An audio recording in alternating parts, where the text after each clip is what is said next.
Hi everyone, welcome to the YouTube channel. In this video, we will see how to turn off Meta AI on Facebook. If you don't like using the Meta AI and you want to get rid of it, so don't worry, in this video, I'll show you the easiest way to do it. So first you have to simply open up your Facebook app, and once the app gets open, you will be onto its home page, which is also called the feed. You have to click onto the three lines which is on the top right of your screen. As you click onto these three lines, then menu will open, and there you have to search for a Meta AI. You can also search for AI or Meta, but whatever you search you will get this one, Meta AI. You have to click onto it, and then you have to click on again Meta AI.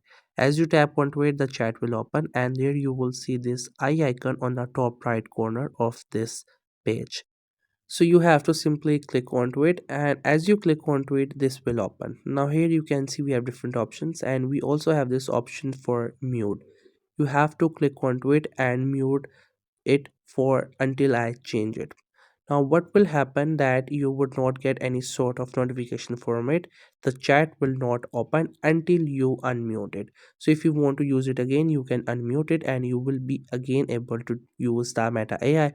But until you unmute it, the Meta AI would not be able to respond. So that's how you can get rid of Meta AI on Facebook. I hope you found this video helpful and informative. In case you're new to this channel or you have not subscribed yet, then make sure to subscribe it for more informative videos and updates. You can leave a like, comment if you have any queries, feel free to ask. Thank you so much for watching the video.